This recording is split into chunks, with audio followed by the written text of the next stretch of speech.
Hi, this is Jessica Dunn, and today we're going to discuss bonds. Bonds are debt instruments, so it's basically an IOU. As the bond issuer, I would be obliged to pay interest for the coupon payment and the principal at a later date, which we call the maturity. The interest is typically paid in fixed intervals, typically semi-annually. Sometimes it's annual and sometimes it's monthly, but most often it's semi-annual. Bonds can be issued by public authorities, by credit unions, by companies. The most common process for issuing bonds is through underwriting, where you would hire an investment bank to assist you with issuing your bond, and they may, if it's large enough, they may form a syndicate or a group of investment banks that work together to market and sell these bonds. Bonds are traded mostly through institutions. So when we think about that, we think about banks or hedge funds or pension funds or insurance companies. And it really, bonds are really set up ideal for insurance companies and pension funds because when you think about a pension, there is a set date in the future where this person is going to retire. And so you're going to need that cash that they have been investing available at that point. So buying bonds allows you to obtain access to that capital exactly when you need it. So you could match your liabilities with these bonds that will provide fixed payments on a precise schedule that allows you to make those payments as you have promised. Only about 10% of bonds are held directly by households. Bonds aren't very volatile as compared to stocks, because remember, stocks is ownership in a company, it's equity.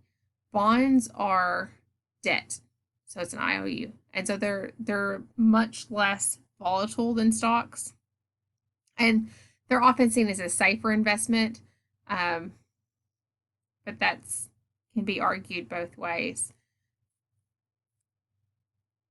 Bonds are safer in the fact that you do have a claim on assets.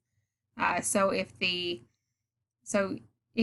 company were to go bankrupt or to close, you would have the ability to claim assets prior to a shareholder, because you would be further up on, you would have at least some claim, some contractual claim on the company. So bonds are long-term contracts under which a borrower agrees to make payments of interest and principal on specific dates to the holders of the bond. So we're going to talk about some features that we haven't covered before, and so it's going to be some new terminology in this chapter. Treasury bonds are issued by the U.S. federal government, and so there's relatively no default risk, so we're not concerned that the bond will not be repaid as promised. Corporate bonds are issued by corporations. So with this, there is a chance of default for corporate bonds. And so we try to capture that risk in their bond rating. So there are a few companies that rate bonds. I'm going to get to that here in a little bit. But the higher their rating, the lower the chance of default, the lower the chance that you're not going to get what you were promised. But they do have varying degrees of default risk. Municipal bonds are also called munis. They are issued by state and local governments. And the interesting thing about munis are that the interest earned is free from federal and state taxes. So that allows local government to develop projects and to issue bonds at a lower cost than they would otherwise, because the interest paid on those bonds are tax-free. Foreign bonds are issued by foreign governments or foreign companies. So here are some features. These features are true for every bond. Every bond is going to have a par value, a coupon rate, a maturity, and an issue date. The par value is the face amount. So it's the the principal of the loan. If you think about it as a loan, it is debt. So it's the principal. It's the amount that's going to be repaid at maturity. It's typically $1,000. And so if it's not given to you in a problem, we can just assume that it is $1,000. Occasionally it's not, but most of the time we can assume that it is. The coupon interest rate is the stated interest rate. And this determines the interest payment that you receive every period. So it's your contractual promised interest payment, and you calculate that using the coupon interest rate. So the coupon rate, if you're going to calculate the interest that you're going to receive, it's the coupon rate times the par value, and we divide it by compounding frequency to get our periodic payments. But if you're just looking at it from an annual perspective, it's coupon rate times par. And we'll do a lot of practice problems with this. The maturity is the years until the bond must be repaid, and it declines each year after the issue year. So it's just at what point does the principal have to be repaid? The issue date is the date the bond was issued. So there's some different provisions that bonds can have. Now, not all bonds have these, but some do. So we need to be aware of these different provisions that some bonds do have. So first up is a call provision. This gives the issuing company the right to call the bonds. And so what this basically is, as I like to think of it as a refinance. So you refinance your home or your student loans when interest rates drop. You've borrowed money at a high interest rates drop, now you're going to refinance that home or student loans or whatever your debt may be. That's the same thing that happens here. These companies have sold these bonds, so they've borrowed money and they've given you an IOU and they're going to pay you interest and principal later. So they borrowed money and they borrowed it at this stated coupon rate that was declared when the bond was issued. Now interest rates have fallen. The bond holder or the bond issuer can then issue new bonds and pay off those old bonds. So that way they lower their interest rate. So bond issuers usually only have a call if the rates decline. So they're going to refinance when interest rates fall. So with this, there are some different things that you need to be aware of within the call provision as well. A call premium is when there's a penalty. So if you think of it in terms that you're aware of or that you're already comfortable with, you might think of this as the prepayment penalty that's associated with some loans. So if you pay it off early, there's a penalty fee there. It's the same with a call provision. So if a company does choose to call their bonds, there's often a call premium, which says that, okay, you're refinancing at a lower interest rate, you're paying off these existing bondholders early, and so you're going to have to pay a penalty for doing that. And it's usually equal to one coupon payment. A deferred call is when bonds are not callable until several years after they're issued. So it does give the bondholders a period of time with which they can guarantee receiving this interest. A declining call premium is when the fee drops as they get towards maturity. So each year the prepayment penalty declines, or that call premium declines. So the fee that you're paying for refinancing is going to fall each year. Convertible bonds are bonds that have the option to convert to shares of stock. Warrants are options that permit the bondholder to buy stock at a fixed price. So let's get into some valuation here. So we've said before that the value of any asset is the present value of its future cash flows. So the future cash flows that any asset is expected to produce is the value of that asset. So for a standard bond, the cash flows that are expected to be generated by that bond are its interest payment and the maturity. So here we see this on a timeline. We see that we expect to receive interest payments every period, And upon maturity, we expect to receive the par value of this bond. So RD, that's just the discount rate. It's the bond's required rate of return, which the required rate of return for a bond is determined by its riskiness. And so we would look at the interest, the market interest rates on bonds with the same rating, and that would help us to determine the market rate for that bond. It also goes hand in hand with the maturity time as well. So if it's a 10-year bond, it's going to have a different interest rate than a 5-year bond. This discount rate is not the coupon rate. So that is one clarification we do need to make. It's not the same thing.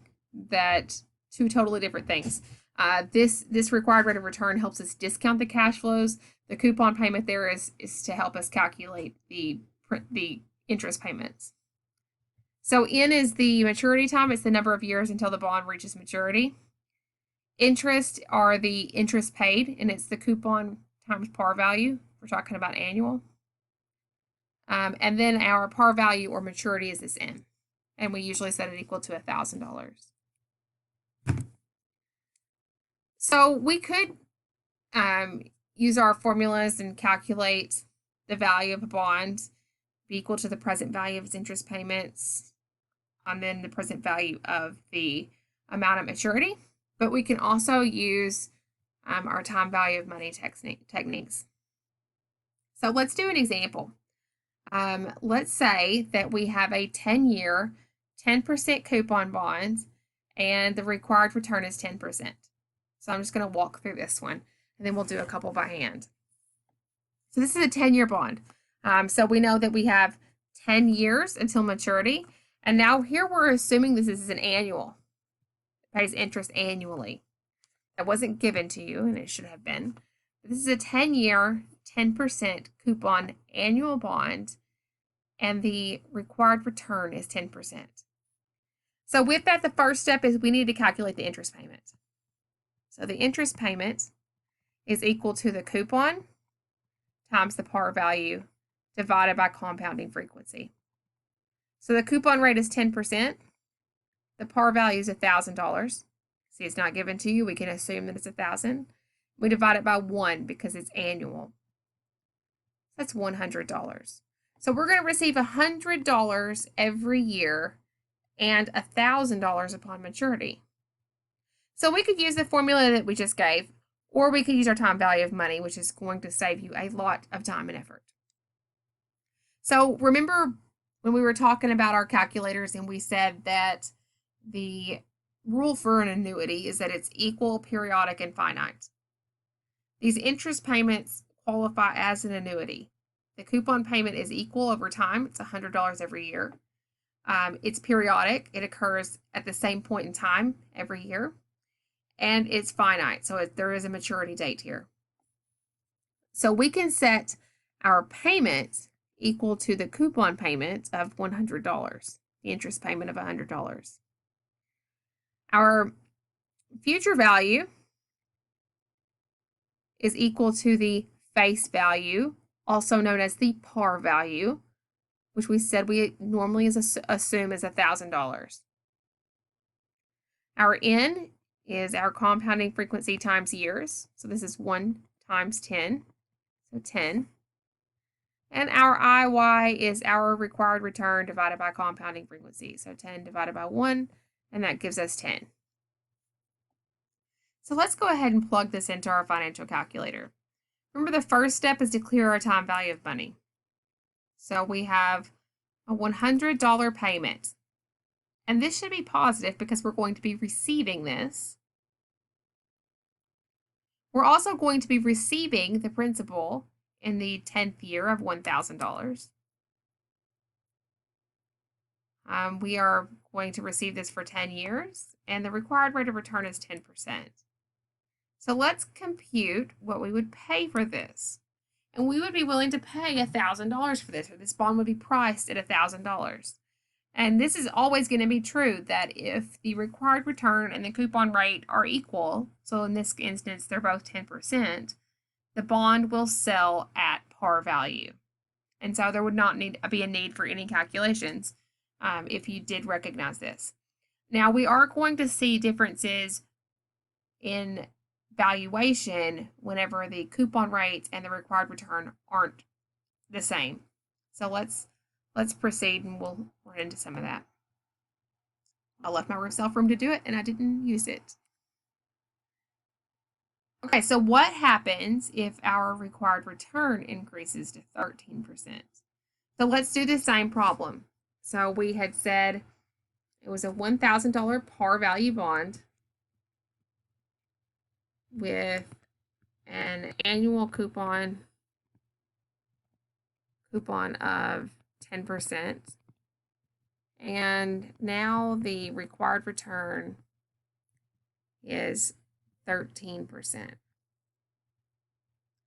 So let's see how this affects our bond's value. So before, our bond had it paid 10%, and it was the market interest rate or the market cost was 10%. So it traded at par value.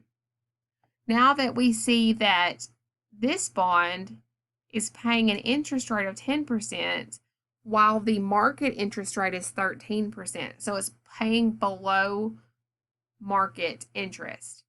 And so if you ever ran into an asset that paid below market interest, you wouldn't pay full price for that, right? The demand would not be there to drive up that price. And so if the required return is greater than the coupon rate, so meaning that the market is paying more than your bond does, it will always sell at a discount. Okay, so let's draw this on a timeline and see how it looks. Okay, so we have it is a 10-year bond. I didn't write that down. Same problem we did a minute ago. 10-year bonds. So let's put this on a timeline.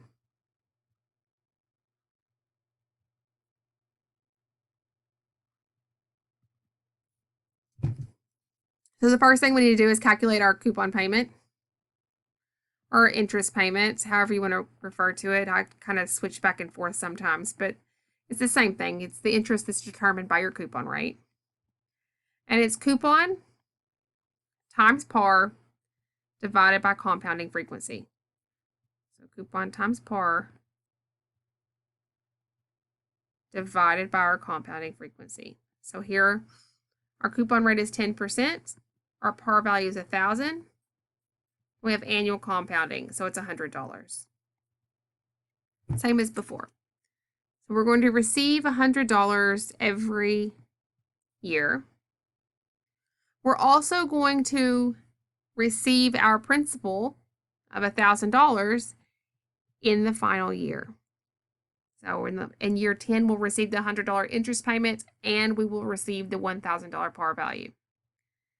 So let's calculate this. So we see our coupon payment. We said that our future value we would receive in year 10 is the par value or the face value. It's $1,000. N is compounded frequency times years, so 10. And our IY is equal to our R divided by compounding frequency. So our interest rate is 13, compounding frequency is 1. It gives us an IY of 13%. So let's go ahead and use our financial calculators and determine at what price this bond will sell. So first step, we're going to clear a time value of money. We have a $100 payment, a $1,000 face value or par value. Those can be used interchangeably, those terms. 10 years and a 13% market interest rate. Let's calculate our present value. So this bond will be priced at $837.21. And it's priced below the principal amount of $1,000 because this bond is paying below market interest. And so to compensate the investor for that, they're going to have to allow some return generation through discounting the sale price. So the investor is still going to earn 13%. They're just going to have to get it a different way because this bond is only paying 10%. So they're going to trade it below par, it's going to trade at a discount. So this bond would be priced at $837.21. Now, what happens if the opposite is true? So what happens if inflation falls and the required return falls to 7%? So our bond is still paying 10% coupon interest rate. So our bond is now paying higher than market interest rates. There's going to be a lot of demand for this bond. And increased demand increases price. So the greater the demand, the greater the price for this bond. And so prices are going to rise. This bond is going to trade for more than the face value. It's going to trade for more than $1,000. And so the general rule is if the coupon rate is greater than the required return, the bond will trade at a premium. Now, what are we scared of happening if the bond is trading at a premium? A call. Because interest rates have fallen, our bond is now trading at a premium. We're paying very high interest when there's no need to. And so we are at risk of seeing a call where the company would choose to refinance. They would issue new bonds at a lower interest, pay off the old bonds, the ones that we hold, and they would pay a prepayment penalty, which in bond world is known as a call premium, for doing this. So let's put this on a timeline. Today we're going to buy this bond and we need to determine what is the price. It has 10 years until maturity. Our coupon payment is still $100. The coupon times par divided by compounding frequency. So 10% times 1,000 divided by 1 gives us $100. So same problem we've been doing. And we're also going to receive that $1,000 upon maturity. So the future value is equal to the face value or the par value of 1,000. Our number of years is 10. And our discount rate is the 7% divided by compounding frequency of 1, so 7. Now let's solve for present value. First step is to clear our time value of money.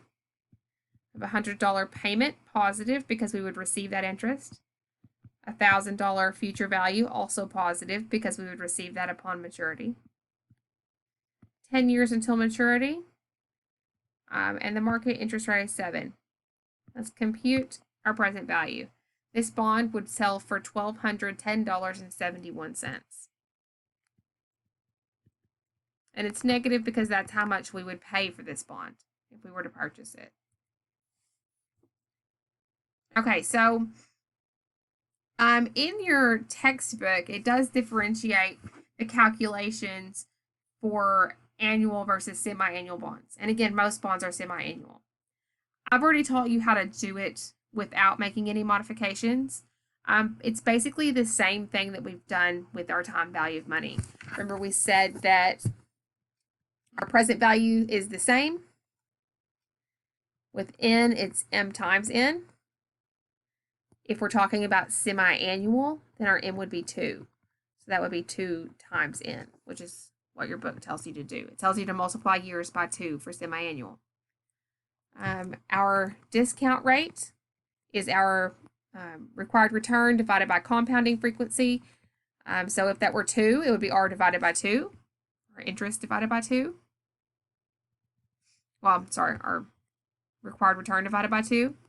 And our coupon payment or our interest payment, we said was coupon times par divided by compounding frequency. So we're already making modifications for that too. So you don't have to pay attention to this slide so much because we've already been doing it, but I wanted to point it out because your text does go into quite a bit of detail on how to make these modifications, but it's something that we've already been doing and we're already comfortable with. And so you just need to pay attention to your problem and determine whether it's an annual or semi-annual or monthly or quarterly bond to start with, and just calculate it the same way. Your M would just change.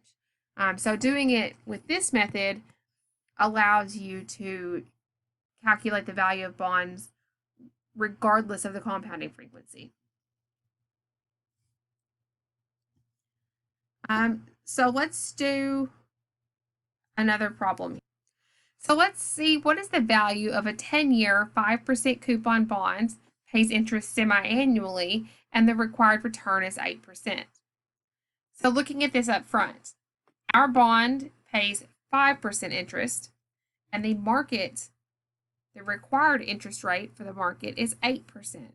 So we're paying below market interest rates, so our bond should trade at a discount. So it should trade below the par value of $1,000. So let's put this on a timeline though, and we'll do the math and see what happens.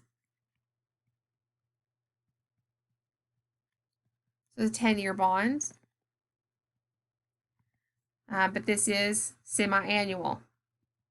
So we do have 20 periods here because there are 26-month periods in 10 years.